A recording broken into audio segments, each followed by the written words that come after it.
আমার প্রিয় মা বোন, এবার আপনাদের উদ্দেশ্যে আমি কোরআন এবং হাদিসের আলোকে 11টি বিশেষ নাসিহা পেশ করতে চাই, যেগুলো আপনাদের জীবনকে আলোকিত করবে, দুনিয়াতে আপনাদেরকে মর্যাদার আসনে আসীন করবে, আর আখিরাতে আল্লাহ তাআলার কাছে আপনারা প্রিয় বান্দী হিসাবে উপস্থাপিত হবেন। আল্লাহর কাছে আল্লাহর প্রিয় বান্দী হিসাবে উপস্থাপিত হয়ে জান্নাত লাভ করতে পারবেন। এরকম 11টি পরামর্শ বা নাসিহা আপনাদের প্রতি আমার। নাম্বার 1, কোরআন এবং হাদিসের জ্ঞান অর্জন করা। এটা সকল পুরুষ এবং নারী সকলের জন্য ফরজ। কোরআন এবং হাদিসের জ্ঞান অর্জন করা আমাদের জন্য ফরজ।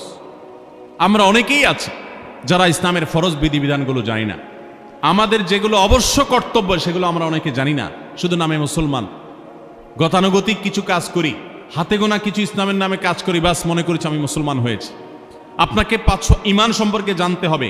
আপনার ঈমান কিভাবে আনতে হবে, কি কোন কোন বিষয়ের প্রতি বিশ্বাস থাকতে হবে, কি বিশ্বাস থাকতে হবে, আল্লাহ সম্পর্কে বিশ্বাস থাকতে হবে। ঈমান সম্পর্কে অনেক ভুল ধারণা আমাদের আছে। আমরা আল্লাহ সম্পর্কে বিস্তারিত জানি না, আখিরাত সম্পর্কে জানি না, নবী রাসূল সম্পর্কে জানি না। এগুলো সম্পর্কে সঠিক জ্ঞান অর্জন করতে হবে। ৫ ওয়াক্ত নামাজ এর বিধিবিধানগুলো, কখন কোনটা পড়তে হয়, ওয়াক্ত কখন থাকে কখন যায়, অনেক মহিলা আছেন জানেন না, অনেক নারীরা আছেন, অনেক পুরুষরা আছেন জানেন না। এগুলো জানতে হবে। ইসলামকে জানাটা অনেক গুরুত্বপূর্ণ। আর জানার জন্য কোরআনে কারীম বুঝে পড়বেন, হাদিস বুঝে পড়বেন, মাসলা মাসাইলের বই পুস্তক বুঝে পড়বেন ওলামাদের তত্ত্বাবধানে থেকে, এবং কোরআন এবং হাদিস শেখার যত ভালো আয়োজন উদ্যোগ আছে সেগুলোতে শামিল হবেন, জ্ঞান অর্জন করবেন। এটা ইসলামের গুরুত্বপূর্ণ একটা ব্যাপার।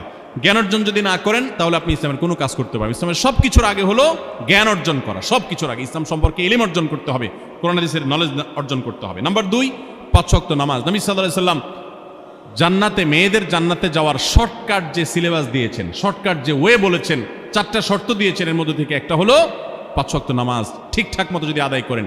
অনেক মহিলারা আছেন জোহরের নামাজ আসরের সময় গিয়ে আদায় করেন, আসরের কাছাকাছি আদায় করেন, কারণ গৃহস্থলী কাজে ব্যস্ত থাকেন, রান্নাবাড়ার কাজে ব্যস্ত থাকেন, গা গোসল নিয়ে ব্যস্ত থাকেন।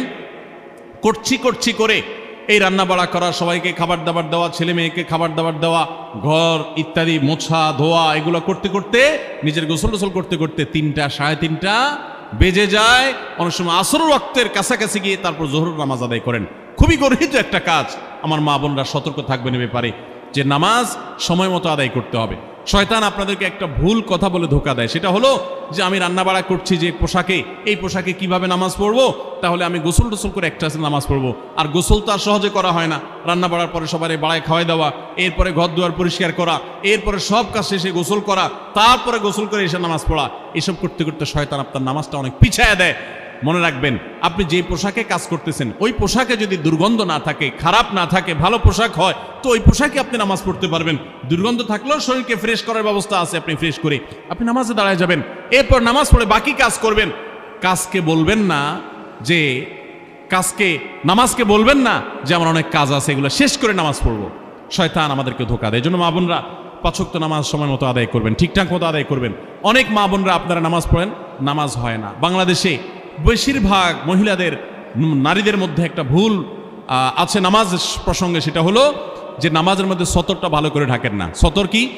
মেয়েদের নামাজের মধ্যে মুখমণ্ডল ছাড়া, 2 হাতের কবজি ছাড়া তাদের মাথা থেকে পা পর্যন্ত পুরো শরীর তারা ঢেকে রাখবে। আজকাল নামাজের ওড়না পাওয়া যায়, এই ওড়নাগুলো পড়লে এই মুখমণ্ডল ছাড়া 2 হাত এক সহকারে ঢাকা থাকে, এভাবে ঢেকে রাখতে হবে। আপনি যদি নামাজ পড়েন, আপনার গলা দেখা যায়, আপনার কাঁধের কিছু অংশ দেখা যায়, চুল দেখা যায়, আপনার হাতের কনুই দেখা যায়, তাহলে সেক্ষেত্রে কিন্তু আপনার নামাজ হবে না। যদি আপনার পুরো নামাজ জুড়ে এরকম খালি থাকে এগুলো, তাহলে নামাজ হবে না। অনেক বোনরা এটা জানেন না, তাহলে নামাজটা ঠিকঠাক মতো পড়তে হবে। জান্নাতে যাওয়ার জন্য এটা পূর্ব শর্ত। নাম্বার 2। নাম্বার 3, রমজান মাসে রোজা রাখা। রোজা রাখার ক্ষেত্রে আলহামদুলিল্লাহ মা বোনরা রাখেন সাধারণত।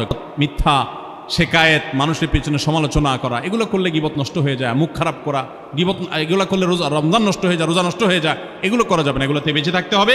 সেই সাথে অনেক মা বোন আছেন, একটু সন্তান গর্ভে আসছে কিন্তু সন্তান দুধ কিংবা সন্তান দুধ পান করে, এই অজুহাত দিয়ে তিনি দেখা যায় যে রমজানের রোজা ঠিক মতো রাখেন না। এটা ভুল।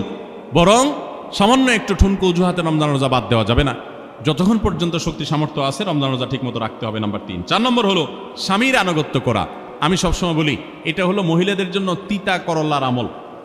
তিতা করল্লা দিয়ে জুস বানায় খাওয়ানো, এটা যেরকম কষ্টের কাজ মানুষের জন্য, ঠিক একইভাবে মহিলাদের জন্য স্বামীর কথা শোনাটা এরকম কষ্টের কাজ। অনেক মহিলা আছে নামাজ পড়তে রাজি আছি, রোজা রাখতে রাজি আছি, তাসবিহ তাহলিল করতে রাজি আছি, কোরআন পড়তে রাজি আছি, মগর পুরুষের স্বামীর কথা শুনবো না। কেন তার কথা শুনবো কেন? আমি কি কম বুঝি? এই মানসিকতা আজ পশ্চিমা অপসংস্কৃতির যে ছোঁয়া আমাদের সমাজে এসেছে, লেগেছে, এটার কারণে আমাদের মা বোনদের মধ্যে তৈরি হয়েছে। এটা কখনো আমাদেরকে সুখী করতে পারে না। একটা ছোট মুদি দোকানেও একজনকে দায়িত্বশীল মানতে হয়, একজন মালিক হয়, আরেকজন অধীনস্থ হয়, একজন ম্যানেজার হয়, আরেকজন তার কর্মী হয়। এতটুক চেইন অফ কমান্ড যদি ঠিক না থাকে, তাহলে একটা ছোট দোকানও সুশৃঙ্খলভাবে চলতে পারে না, সেটাও বিশৃঙ্খল হয়ে যাবে। তাহলে একটা সংসার, একটা পরিবারে একজনকে মুরব্বী না মানলে কিভাবে সেটা চলতে পারে? অবশ্যই একজন নারী তার স্বামীকে অভিভাবক মানবেন, মুরব্বী মানবেন, তাকে মেনে চলবেন। শুধু ইসলামই বলে নাই, পশ্চিমা দুনিয়ার মানুষরাও স্বীকার করে। সাবেক মার্কিন প্রেসিডেন্ট বারাক ওবামার একটা আত্মজীবনীমূলক লেখা ধারাবাহিকভাবে বাংলাদেশে একটি জাতীয় গণমাধ্যমে প্রকাশ হয়েছে অনেক বছর আগে, আমি পড়েছি। সেখানে তিনি পরিষ্কার করে বলেছেন যে আমার দাদি নানিরা পারিবারিক জীবনে যতটা সুখী ছিল, এখন আমাদের স্ত্রী, আমাদের মেয়েরা ততটা সুখী না। অথচ তাদের এত বেশি শাড়ি চুড়ি, এত বেশি সাজগোজ, এত বেশি সুখ সমৃদ্ধির উপকরণ ছিল না আজকের মেয়েদের যতটা আছে। পারিবারিক শান্তি তখন যতটা ছিল, এখন তার ধারে কাছেও নেই। এর অন্যতম কারণ হলো এটি যে আমরা পশ্চিমা অপসংস্কৃতির ছোঁয়ায় পড়ে শয়তান আমাদেরকে অতিরিক্ত স্বাধীনতার নাম দিয়া আমাদেরকে বলগাহীন স্বাধীনতার পথে নিয়ে গেছে, যেটা আমাদের ধ্বংস ডেকে এনেছে। এজন্য একজন গার্ডিয়ান, একজন অভিভাবক পরিবারে থাকতে হবে, তাকে মানতে হবে। আপনি নারী হিসাবে আপনার স্বামীটাকে যদি মনে হয় একটু বোকা কিসিমের, সে বুঝে না, আপনি অবশ্যই ডেফিনেটলি আপনি তাকে বোঝাবেন, আপনি তাকে আপনার মতামত বলবেন, তারও কর্তব্য আপনার মতামত গ্রহণ করা। কিন্তু এর মানে এই না যে আপনি তাকে ডিনাই করবেন, পাত্তা দিবেন না, অবজ্ঞা করবেন, তার কাছে জিজ্ঞেস করা ছাড়া যেদিক সেদিক যাবেন, যা খুশি তা করবেন, এটা উচিত না। আপনার জান্নাতে যাওয়ার প্রয়োজনে ওই যে তিতা করল্লা বলেছি, সে যদি কোনো দিক থেকে তাকে মানতে আপনার কষ্ট হয়, আপনার থেকে সে পিছিয়ে আসে বুদ্ধিতে জ্ঞানে, তারপরে একটু কষ্ট করে ঢোক গিলেন, একটু কষ্ট করে সবর করেন, শুধুমাত্র জান্নাতের আশায় আল্লাহ তাআলা আপনাকে মর্যাদা দিবেন, দুনিয়াতে বড় করবেন, আখিরাতে বড় করবেন। অনেক সময় দেখা যায় পুরুষতান্ত্রিক সমাজে আমাদের দেশে দেখা যায় যে পুরুষদের নানা অনাচারে মেয়েরা অতিষ্ঠ হয়। একটু সবর করেন, সন্তান সন্ততি বড় হবে, তখন আর পুরুষের এই সমস্ত জুলুম থাকবে না, পুরুষ তখন দৌড়ের উপরে থাকবে। এই বাস্তবতা আমরা প্রত্যেকটা মানুষ উপলব্ধি করার কথা। অতএব মেয়েদের, মুসলিম নারীদের অত্যন্ত গুরুত্বপূর্ণ আরেকটি বিষয় হলো 4 নম্বর যেটি বললাম, স্বামীর আনুগত্য করা। যতটুকু সম্ভব তার সর্বোচ্চ আনুগত্য করার চেষ্টা করতে হবে, যতক্ষণ তিনি কোরআন হাদিসের কথা বলেন। স্বামী যদি কোনো অন্যায় কথা করতে বলেন, তাহলে তখন আর তার কোনো কথা শোনা যাবে না। নাম্বার 5, একজন মুসলিম নারীর জন্য তার ইজ্জতের হেফাজত অত্যন্ত গুরুত্বপূর্ণ ব্যাপার। এমন একটা সমাজে আমরা বসবাস করতেছি, পাঠ্য বইয়ে শিক্ষার নামে আমাদের সন্তানদের চরিত্র নষ্ট করে দেওয়া হচ্ছে, বিবাহ বহির্ভূত সম্পর্ক করতে তাদেরকে উস্কানি দেওয়া হচ্ছে, শিক্ষার নামে কুশিক্ষা দেওয়া হচ্ছে, যার কারণে আমার সন্তান নষ্ট হয়ে যাচ্ছে। এই জন্য আমি বলি, এমন যুবক, এমন যুবতী আজকাল সোনার হরিণ হয়ে গেছে। হাজারে 2-4 জন 10 জন যুবক পাওয়া যাবে কিনা সন্দেহ, যেই যুবক বুকে হাত রেখে বুক টান টান করে আল্লাহর শুকরিয়া আদায় করে বলতে পারবে তার যৌবনে কোনো হারাম স্পর্শ সে করে নাই, কোনো হারামের কাছে সে যায় নাই, তার চরিত্রকে সে হেফাজত করেছে, কোনো গুনাহে সে লিপ্ত হয় নাই, এরকম কথা বলার মতো যুবক খুব বেশি নাই আমাদের সমাজে। ধ্বংস করে ফেলা হয়েছে বিনোদনের নামে, শিক্ষার নামে, নানা নামে। এগুলো আমাদের দেশের সংস্কৃতি ছিল না। এদেশের মুসলমান তো বটে, এদেশের হিন্দুরাও পারিবারিক এই বন্ধনের মধ্যে থেকে তারা তাদের চরিত্রকে হেফাজত করে, বৈবাহিক সম্পর্ক ছাড়া কোনো প্রকার সম্পর্কের মাধ্যমে তাদের যৌন আকাঙ্ক্ষাকে মেটায় না। এটা এদেশের মাটির, এদেশের কালচার, এদেশের মানুষের কালচার, এদেশের সকল ধরনের মানুষের কালচার, কিন্তু এদেশের সেই সংস্কৃতিকে ধ্বংস করে দেওয়া হচ্ছে ছোট ছোট বাচ্চাদের বইয়ে এই বিবাহ বহির্ভূত সম্পর্কের কথা বলে। এই জন্য সচ্চরিত্র এখন সোনার হরিণ হয়ে গেছে। নবী সাল্লাল্লাহু আলাইহি সাল্লাম বলেছেন, মাইয়াজমান লি মা বাইনা লিহিয়াইহি ওয়া মা বাইনা রিজলাইহি আদমান লাহুল জান্নাহ। যে ব্যক্তি তার 2 চোয়ালের মাঝখানের অঙ্গ অর্থাৎ মুখ, আর যে ব্যক্তি তার 2 রানের মধ্যবর্তী অঙ্গ, তার লজ্জাস্থানকে হেফাজত করবে, অন্যায় খাতে ব্যবহার করবে না, এটার সংরক্ষণের দায়িত্ব এবং গ্যারান্টি যে ব্যক্তি নিজের ব্যাপারে নিজে নিবে, নবী সাল্লাল্লাহু আলাইহি সাল্লাম বলেছেন, আমি তার জন্য জান্নাতের দায়িত্ব নিয়ে নিলাম। যে এটা 2টার দায়িত্ব নিতে পারবে, আমি তার জান্নাতের দায়িত্ব নিলাম। এবং নবী সাল্লাল্লাহু আলাইহি সাল্লাম আরো বলেছেন, আকসারু মা ইউদখিলুন নাস আন-নার, মানুষকে সবচেয়ে বেশি জাহান্নামে নিয়ে যায় কোন জিনিসই? আল ফামু আল ফরজ, এই দুটি অঙ্গ, মুখ এবং লজ্জাস্থান। এই জন্য মা বোনরা, অনেকে আপনাদেরকে অনেক প্ররোচনা দিবে, অনেক গুনাহের পথে আহ্বান করবে। আপনাদের মেয়েরা স্কুল কলেজে পড়তে গেলে সেখানে অনেক অন্যায় আবেদন শুনবে, হারামের আহ্বান শুনবে। তাদেরকে সুশিক্ষা দিবেন যে আল্লাহ তাআলা তোমাকে যে চরিত্র দিয়েছে, যৌবন দিয়েছে, এটাকে যেখানে সেখানে ব্যবহার করলে হবে না। কিয়ামতের ময়দানে যুবকদেরকে আলাদা করে জিজ্ঞাসা করা হবে, তোমার যৌবনকালে কি করছো সেটা বলো, বুড়া বয়সে এসে কি করছো এটা ইম্পর্টেন্ট না, যৌবনকালে কি করে আসছো সেটার হিসাব দাও। যৌবনকে হেফাজত করার গুরুত্ব এত বেশি, আল্লাহ আলাদা করে জিজ্ঞাসা করবেন। এই জন্য মা বোনদের কর্তব্য তাদের মেয়েদেরকে, ছেলেদেরকে অসৎ চরিত্রতা থেকে হেফাজত করবেন, সংরক্ষণ করবেন, তাদেরকে বুঝাবেন, তাদেরকে সেভাবে বড় করবেন যে বিয়ে শাদীর মাধ্যমে, সাংসারিক জীবনের মাধ্যমে তোমরা তোমাদের এই জীবনকে তোমরা উপভোগ করবে। আল্লাহ তাআলা তোমাদের জন্য যে নেয়ামত রেখেছেন সেই নেয়ামত তোমরা পাবে, কিন্তু অবৈধ উপায়ে কখনো তোমরা সেদিকে পা বাড়াবে না। যারা বাড়ায় তাদের দুনিয়াতেই ধ্বংস হয়, আখিরাত তো আছেই। এই অবৈধ সম্পর্ক করে সুখে থাকে খুব কম মানুষ। যারা যত বেশি এই জগতে যায় তারা তত বেশি অসুখী থাকে দাম্পত্য জীবনে। অতএব একজন নারী, তার 5 নম্বর গুরুত্বপূর্ণ বিষয় হলো তার ইজ্জতের হেফাজত, লজ্জাস্থানের হেফাজত এবং তার চরিত্রের হেফাজত। আল্লাহ তাআলা আমাদের মা বোনদেরকে সেই তৌফিক দান করুন। অনেক সময় দেখা যায় যে সবই ঠিক আছে, আপনি সোশ্যাল মিডিয়াতে পুরুষের ছবি দেখে, ভিডিও দেখে আপনি হারাম আনন্দ পাচ্ছেন। আপনি ইমোতে, হোয়াটসঅ্যাপে, মেসেঞ্জারে বিভিন্ন পুরুষের সাথে অপ্রয়োজনীয় চ্যাটিং করছেন, কথা বলছেন, এবং সেখানে এই বেহুদা কথা থেকে অনেক অনাচার হয়ে যায়, অনেক সংসার ভেঙে যায়, অনেক পরকীয়া হয়, অনেক সংসার ধ্বংস হয়। এই জন্য আল্লাহ বলেছেন আল্লাহ তাকরাবুজ জেনা, জেনার কাছেও যেও না, চ্যাটিংই করতে যেও না, কারণ করতে গেলে তুমি ডুবে যাবা, পরে ফিরে আসতে পারবা না। ভয়ঙ্কর এক গুহা এবং ভয়ঙ্কর এক জগৎ। তো এই পথ থেকে আমাদেরকে বেঁচে থাকতে হবে। আল্লাহ আমাদের তৌফিক দান করুন। নাম্বার 6, মা বোনদের জন্য গুরুত্বপূর্ণ বিষয় হলো সন্তানদের লালন পালন করা। আপনি বাজার থেকে 2-4 কেজি আম কিনে খাইছেন, এটাতে আপনি যতটা সুখী হতে পারবেন, আপনি যদি একটা আমের গাছ লাগাই দিতে পারেন তাহলে তার চাইতে অনেক বেশি সুখী হতে পারবেন, আপনি বেশি লাভবান হবেন, আপনি মনকে মন আম খেতে পারবেন, আপনার বংশধররা খেতে পারবে। নিজে আমল তো করবেনই মায়েরা, বোনেরা, পাশাপাশি সন্তানদেরকে যদি আল্লাহ ভীরু বানান, মুত্তাকি বানান, পরহেজগার বানান, কোরআন হাদিস শিখান, তাদেরকে যদি পর্দা শিখান, তাদেরকে যদি চরিত্রের হেফাজত শিখান, তাদেরকে যদি ভালো মানুষ বানানো শিখান, তাহলে আপনি আম গাছ লাগানোর মতো ফলের গাছ লাগাই গেলেন, সওয়াবের গাছ লাগাই গেলেন, দুনিয়া থেকে চলে যাবেন।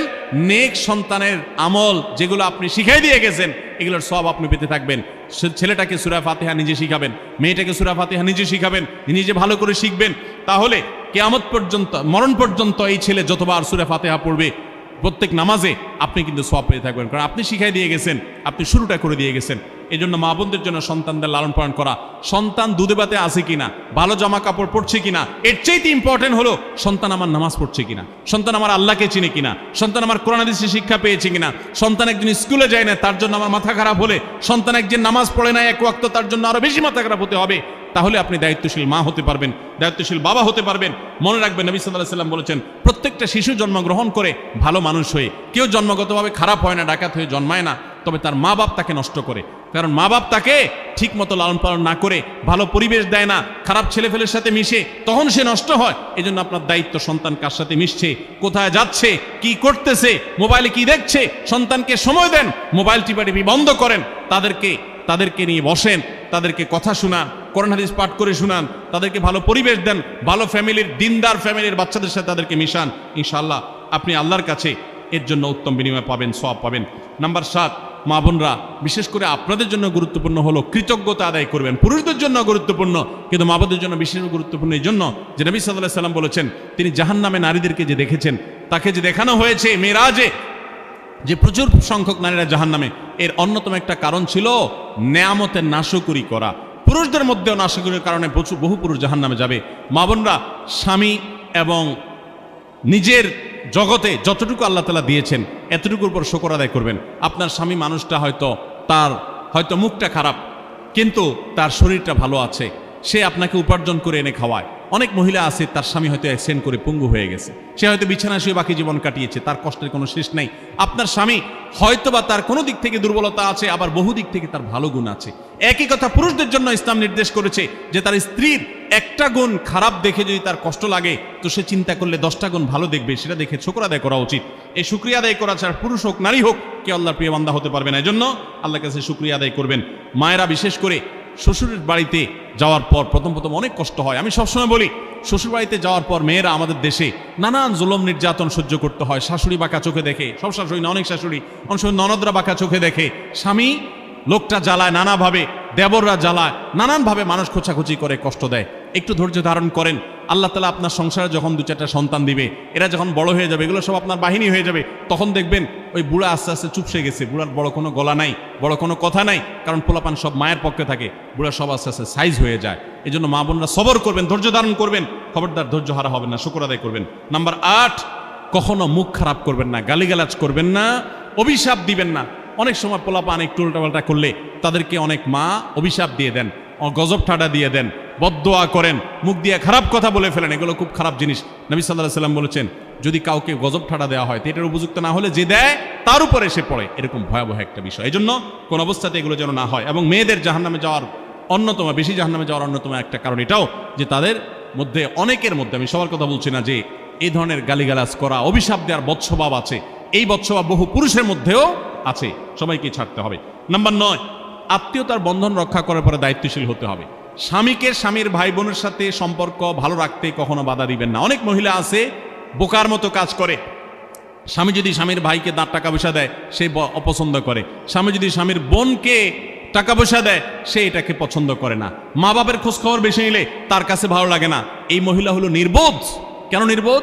কারণ নবী সাল্লাল্লাহু আলাইহি ওয়াসাল্লাম বলেছেন যে মান সাররাহু আন ইউবসাতালাহু ফি রিজকিহি আও ইউনসালাহু ফি আথারি ফালিয়াসিল রাহিমা, যে ব্যক্তি চায় তার রিজিকে আল্লাহ বরকত দেখ, তার হায়াতে বরকত দেখ, সেই জন্য রক্ত সম্পর্কে আত্মীয়দের সাথে সম্পর্ক বেশি ভালো রাখে। তাহলে আপনার স্বামীর রিজিক বেশি হোক, টাকা পয়সা বেশি হোক, তার হায়াতে বরকত হোক, এটা যদি আপনি চান তাহলে আপনি বরং তারা উৎসাহিত করা উচিত। তোমার ভাইটার খবর নাও, তোমার বোনটার বাড়িতে যাও, তোমার মা বাপের খেদমত করো, তাদের সাথে যত সম্পৃক্ত থাকবে আপনার স্বামীতে আল্লাহ তাআলা তত বরকত দান করবেন। এই জন্য তাকে সেটা করবেন। আবার পুরুষ দ্বারা উচিত মেয়েদেরকে সুযোগ দেওয়া, তারা তাদের বাপ, মেয়েরও তো কর্তব্য আছে তার বাপ মার প্রতি, বাপ মার খেদমত করবে, বাপ মার জন্য হাদিয়া তোফা দিবে।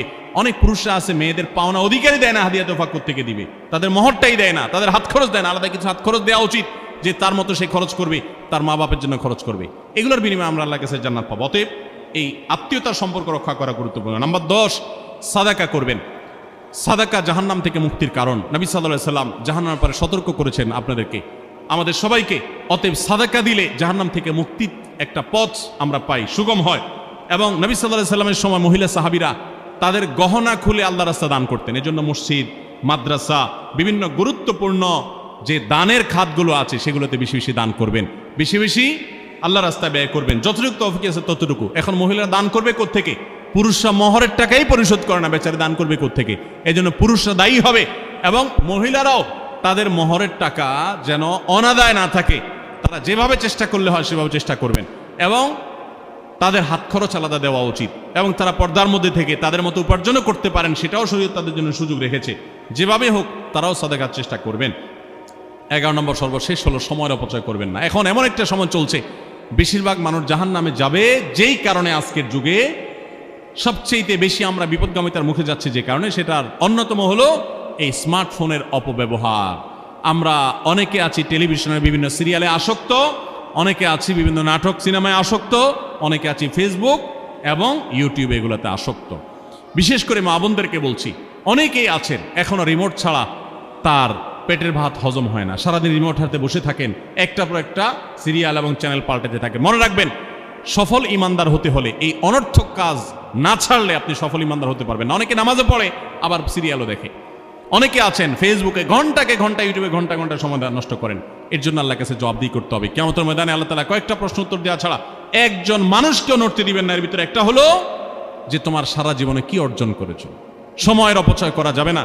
সময় হলো জীবনের সবচেয়ে মূল্যবান সম্পদ। অতএব আল্লাহ তাআলা আমাদের সবাইকে জীবনের এই অমূল্য সম্পদ সময়কে সংরক্ষণ করার তৌফিক দান করুন। মা বোনরা, আপনাদেরকে আমি আল্লাহর ওয়াস্তে উপদেশ করতেছি, যারা বদভ্যাস আছে ফেসবুক ইউটিউবে ঘন্টা ঘন্টা পড়ে থাকার, প্রয়োজনে এগুলো সব ডিলিট করে দেন মোবাইল থেকে। প্রয়োজনে আপনি এই মোবাইল বিক্রি করে বাটন ফোনে চলে যান। নিজের বদভ্যাসকে নিয়ন্ত্রণ করতে না পারলে প্রথমে চেষ্টা করেন, এরপর না পারলে প্রয়োজনে বাদ দিয়ে দেন। আল্লাহর জন্য যদি ত্যাগটা করেন, কি আমাদের বলতে পারেন, আল্লাহ গুনাহ থেকে বাঁচার জন্য, তোমাকে খুশি করার জন্য আমি স্মার্টফোন পর্যন্ত রাখি নাই, বাটন ফোনে চলে গেছি। আল্লাহ তাআলা খুশি হবেন ইনশাআল্লাহ বিইذنিল্লাহ। বহু মায়েরা তাদের সন্তান নষ্ট হয়ে যাচ্ছে এই মোবাইলের আসক্তি, সিরিয়ালের আসক্তির কারণে। তাদের স্বামীর সাথে সম্পর্ক নষ্ট হয়ে যাচ্ছে এই সমস্ত আসক্তির কারণে, অনেক গুনাহের পথে তারা চলে যাচ্ছেন এই সমস্ত আসক্তির কারণে। এই জন্য এগুলোকে নিয়ন্ত্রণ না করলে আপনি কখনো নেককার হতে পারবেন না। আপনার সন্তানকে মোবাইল দেখে খাওয়াবেন না। আমি আমার সন্তানকে মোবাইল দেখে খাওয়াই না। আমরা সব জায়গায় বলি মোবাইল দেখা, কার্টুন দেখায়, মোবাইল দেখায় বাচ্চাকে খাওয়াবেন না। বাচ্চা কাচ্চা এখন ক্রেজি হয়, আধপাগল কিসিমের হয়, জিদি হয়, বদমেজাজি হয়, ভাঙচুর করে। কেন হয়? কারণ সারাদিন আপনি ওর মোবাইলে কি দেখান? কার্টুন দেখান। কার্টুন মানে কি? মার মার, কাট কাট, হ্যাঁ, সবকিছু ধ্বংস করে ফেলা, গুলি করা, বোমা মারা, হ্যাঁ, সাপ হয়ে সব খেয়ে ফেলা, এটাই তো। এগুলো বাচ্চাদেরকে ক্রেজি করে, বাচ্চাদেরকে মানসিকভাবে অসুস্থ করে, ধ্বংস করে দেয়। তাদেরকে ফিজিক্যাল খেলাধুলা, শারীরিকভাবে করতে পারে এরকম খেলাধুলার ব্যবস্থা করেন, দৌড়াদৌড়ি করার ব্যবস্থা করেন। বাচ্চারা সুস্থ থাকবে, ভালো থাকবে। মোবাইল থেকে তাদেরকে বাঁচান, টেলিভিশন থেকে তাদেরকে বাঁচান, এবং কার্টুন থেকে, ভিডিও গেমস থেকে তাদেরকে বাঁচান। না বাঁচাতে পারলে আপনার দুনিয়া আখিরাত সব ধ্বংস হয়ে যাবে। অতএব আজকের এই মাহফিল থেকে আসুন, প্রতিজ্ঞা করি যে আমরা সময় নষ্ট করব না, সময়ের অপচয় করব না, প্রয়োজন ছাড়া মোবাইল হাতে গাটাগাটি করব না, ঘন্টায় ঘন্টা মোবাইলকে সময় দিব না। অনেক মেয়েরা আছেন, অনেক পুরুষরা আছেন, এই একটি অপকর্মের কারণে তার শিক্ষা জীবন ধ্বংস হয়ে যায়, চাকরি নষ্ট হয়ে যায়, ব্যবসা লাডে উঠে, মা বাবার সাথে সম্পর্ক নষ্ট হয়, স্বামী স্ত্রীর সম্পর্ক নষ্ট হয়, সাংসারিক জীবন ধ্বংস হয়ে যায়, সবকিছু ধ্বংস হয়ে যায় শুধু এই মোবাইল ফোনের অনিয়ন্ত্রিত ব্যবহার করার কারণে। যারা মোবাইলকে নিয়ন্ত্রণ করতে পারেন না, ডাইরেক্ট হয়ে গেছেন, সারাক্ষণ হাতে মন চায়, তারা একটা শক্ত সিদ্ধান্ত নেন, প্রয়োজন আমি স্মার্টফোন বিক্রি করে দিব। 6 মাস 8 মাস আপনি কিছুদিনের জন্য, 1 বছরের জন্য বাটন ফোনে চলে যান, এরপর আবার ব্যাক করলে আশা করা যায় আল্লাহ আপনাকে হেফাজত করবেন। এবং ইসলামের নাম দিয়ে, অনেকে বলে আমি ইউটিউবে ওয়াজ শুনি, ফেসবুকে ওয়াজ শুনি, ওয়াজের নাম দিয়া আপনি যে কি করেন কি না করেন সেটা আপনার আরশের মালিক সবই জানেন। অতএব যে ওয়াজ শুনতে গিয়ে আপনার আকাম কুকাম করা লাগে, খারাপ জিনিস দেখা লাগে, ওই ওয়াজ শোনার কথা আপনাকে ইসলাম বলে নেই। আল্লাহ তাআলা আমাদের সবাইকে সবগুলো বিষয় আমল করার তৌফিক দান করেন। আমরা আবারও বলছি, আজকে আমাদের মা বোনদেরকে লক্ষ্য করে, বিশেষ করে যে 11টি করণীয় আপনাদের জীবনকে সোনালী জীবনে পরিণত করতে পারে, আপনাদের জীবনটাকে সমৃদ্ধ করতে পারে, সুখী করতে পারে, এবং আল্লাহর কাছে আপনাদেরকে জান্নাতের উপযুক্ত করবে। কিয়ামতের ময়দানে সুন্দর হাসি, সুখের হাসি, তৃপ্তির হাসি আপনাদেরকে হাসাবে ইনশাআল্লাহ। সেই 11টি নসিহা, সেই 11টি বিষয়ের প্রথমটি হলো কোরআন এবং হাদিসের জ্ঞান অর্জন করবেন। অনেক ভালো ভালো বই আছে কোরআন হাদিস ভিত্তিক, সেগুলো পড়বেন। দিন শিক্ষার যত আয়োজন আছে সেগুলোর সাথে সম্পৃক্ত হবেন। অনলাইনে অনেক কোর্স করা যায়, সেগুলোতে আপনি সম্পৃক্ত হতে পারেন। যেভাবে হোক আপনাকে কোরআন হাদিসের কথা জানতে হবে। আল্লাহ কি বলেছেন, রাসূল সাল্লাল্লাহু আলাইহি ওয়াসাল্লাম কি বলেছেন, মাসালা মাসাইল কখন কি করা উচিত, কোরআন হাদিসে কি বলা আছে, এগুলো জানতে হবে আপনাকে। যতটুকু সম্ভব জানার চেষ্টা করবেন। নাম্বার 2, 5 ওয়াক্ত নামাজ সঠিকভাবে আদায় করবেন, সময় মতো আদায় করবেন। জোহরের ওয়াক্ত বাসার কাজ কাম শেষ করে গোসল করে একেবারে 3টার দিকে একসাথে পড়বো, এটা করা যাবে না, বরং সময় মতো আদায় করতে হবে। এবং মেয়েদের যে সতর, এই সতর ঢাকার পরে সতর্ক থাকতে হবে। পুরো শরীর, মুখমণ্ডল ছাড়া যেন ঢাকা থাকে, চুল, গলা, হাতের গোছা, কনুই, এগুলো যেন দেখা না যায়, খেয়াল রাখতে হবে। এবং নামাজ ধীরে ধীরে পড়তে হবে। অনেক মহিলা অনেক দ্রুততার সাথে নামাজ পড়েন, এভাবে পড়লে হবে না। নাম্বার 3, রমজানের রোজা ঠিক মতো রাখতে হবে, যথাযথভাবে রাখতে হবে। রোজা রেখে গীবত, শিকায়েত, মিথ্যা, গালমন্দ এগুলো করা যাবে না। নাম্বার 4, স্বামীর আনুগত্য করতে হবে। নিজের কাছে খারাপ লাগলেও একটু সবর করতে হবে, যতক্ষণ পর্যন্ত স্বামী ন্যায়সঙ্গত কথা বলে, অন্যায় কাজ করতে না বলে, গুনাহের কাজ করতে না বলে, ততক্ষণ পর্যন্ত তার কথা মানতে হবে। নিজের খারাপ লাগলেও মানবেন, আপনার জান্নাতের প্রয়োজনে, সুশৃঙ্খলার প্রয়োজনে, পারিবারিক শান্তির প্রয়োজনে। ইনশাআল্লাহ আপনি সুখে থাকবেন দুনিয়া এবং আখিরাত উভয় জগতে। নাম্বার 5, নিজের ইজ্জত সম্ভ্রম হেফাজত করবেন। অনলাইনে অফলাইনে কারোর সাথে হারাম সম্পর্ক করবেন না, কোনো গায়রে মানাম পুরুষের সাথে অযথা যোগাযোগ করবেন না, চ্যাটিং করবেন না, এবং সোশ্যাল মিডিয়াতে হারাম জিনিস দেখা থেকে নিজের চোখকে হেফাজত করবেন, বাঁচিয়ে রাখবেন। নাম্বার 6, নিজের সন্তানদেরকে দিন শিখাবেন, তাদেরকে কোরআন হাদিস শিখাবেন, উত্তমভাবে লালন পালন করবেন, তাদেরকে নামাজ শিখাবেন, মেয়েদেরকে পর্দা শিখাবেন, তারা যেন চরিত্রে হেফাজত করে সেই শিক্ষা তাদেরকে দিবেন। উপযুক্ত হওয়ার পর ছেলে মেয়েকে বিয়ে দিবেন, কোনোভাবে যেন হারাম সম্পর্কে না জড়ায় সেজন্য সাবধান থাকবেন। ভালো ফ্যামিলির সাথে তাদেরকে উঠা বসা করাবেন, ভালো শিক্ষা প্রতিষ্ঠানে দিবেন যেখানে দিলে তার ইমান আমল হেফাজত থাকবে। নাম্বার 7, আল্লাহর শুকরিয়া আদায় করবেন, বান্দারও শুকরিয়া আদায় করবেন। আল্লাহ যা দিয়েছেন, যতটুকু আছে স্বামীর সংসারে, আলহামদুলিল্লাহ বলতে শিখবেন, আল্লাহ তাআলা বাড়াই দিবেন ইনশাআল্লাহ। নাফরমানি, নাশুকরি করবেন না, তাহলে আপনি নিজেই ক্ষতিগ্রস্ত হবেন, কষ্টের মধ্যে থাকবেন। আর শুকরিয়া আদায় করলে আপনার নিজেরই মানসিক প্রশান্তি হবে, আল্লাহর নিয়ামত বাড়িয়ে দিবেন। নাম্বার 8, কোনো প্রকার অভিশাপ গালমন্দ করবেন না, সেটা ছেলে মেয়েকে হোক, সংসারকে হোক, স্বামীকে হোক, কোনো কিছু না, ধৈর্য ধারণ করতে হবে। পুরুষদের জন্য এই কথাগুলো প্রযোজ্য। আর নাম্বার 9, আত্মীয়তার সম্পর্ক রক্ষা করতে হবে, ছিন্ন করা যাবে না। নিজের স্বামীকে তার বাপ, তার বোন, তার মা, তার ভাই, তাদের সাথে সুসম্পর্ক বজায় রাখতে সাহায্য করবেন, বাধা দিবেন না, পারলে আরও সাহায্য করবেন, এতে আপনারই লাভ হবে। আবার স্বামীদেরও উচিত স্ত্রীকে তার পরিবারের সাথে সম্পর্ক বজায় রাখার জন্য সাহায্য করা। মেয়েদের উচিত তাদের মা, তাদের বোন, ভাই, তাদের সাথে আজকাল মোবাইলে যোগাযোগ করা যায়, খোঁজ খবর নেবেন, কথাবার্তা বলবেন। স্বামীর সংসারে আসছেন দেখে বাপের সংসার ভুলে যাবেন, সেটাও যেন না হয়, খেয়াল রাখতে হবে। নাম্বার 10, যতটুকু সম্ভব দান সাদাকা করবেন। দান সাদাকা জাহান্নাম থেকে মুক্তির কারণ হয়, সেটার জন্য সাধ্য অনুযায়ী করবেন। পুরুষরা তাদের জন্য এক্ষেত্রে হেল্প করবেন, যাতে তাদের মোহর ইত্যাদি দেওয়া, মাসে হাত খরচ কিছু দেওয়া, যাতে তারা সাদাকা করতে পারে সেই সুযোগ। আজকাল দেখা যায় অনেক মেয়েরা টাকা পয়সা পেলে মার্কেটে চলে যাবেন, কি কিনবে এটা নিয়ে অস্থির হয়ে যান। মার্কেটে আপনি যা দরকার হলে যাবেন, কেনা দরকার হলে কিনবেন, কিন্তু দানের জন্য একটা খাত রাখবেন। পারিবারিক সাদাকা বাক্স, একটা বাক্স রাখবেন, যে খুচরা টাকা পয়সা বা বিভিন্ন টাকা পয়সা ছেলে মেয়েরা রাখবে, আপনি রাখবেন, উৎসাহিত করবেন। এটা দিয়ে একটা গরিব ফ্যামিলি মুখে হাসি ফুটাবেন, একটা ভালো কাজ করবেন, পারিবারিকভাবে এরকম দানের ব্যবস্থা করবেন। বোনেরা, সর্বশেষ হলো সময় নষ্ট করবেন না সোশ্যাল মিডিয়াতে। আল্লাহর ওয়াস্তে এটা থেকে নিজেকে বাঁচাবার জন্য সংগ্রাম করেন। যারা এখনো এই রোগ থেকে বাঁচতে পারেন নাই, আল্লাহর কসম করে বলছি, দুনিয়ার জীবনটাই ধ্বংস হবে, অসুখী থাকবেন, অশান্তিতে থাকবেন, আখিরাতের ধ্বংস তো আছেই। অতএব ফেসবুক, ইউটিউব, এটা যদি আপনাকে দেখতে হয়, খারাপ কিছু যেন না আসে সেভাবে ফিল্টার করে নেবেন, এবং নিয়ন্ত্রিত নির্দিষ্ট সময়ের বেশি দেখবেন না। 10 মিনিট 10 মিনিট, সকাল দুপুর রাত, এর বেশি বিকাল, আমি এর বেশি দেখবো না। ঘন্টায় ঘন্টা টিপবেন না। অনেক মহিলা আছে, স্বামীকে সময় দেওয়ার সুযোগ নাই, সন্তানের দিকে তাকাবার সুযোগ নাই, উনি টেলিভিশন এবং মোবাইলে আসক্ত, এবং এটা আমাদের সমাজকে ধ্বংস করে দিচ্ছে। নিজের ক্ষতি নিজে করছেন, নিজের পায়ে কুঠারাঘাত করছেন। আল্লাহ তাআলা আমাদের সবাইকে এই সব বিষয়গুলোকে মেনে চলে, এই 11টা পয়েন্টকে মেনে চলে আমাদের মা বোনদের জীবনকে সমৃদ্ধ করার তৌফিক দান করুন। আমাদের সবাইকে আল্লাহ তাআলা আমল করার তৌফিক দান করুন।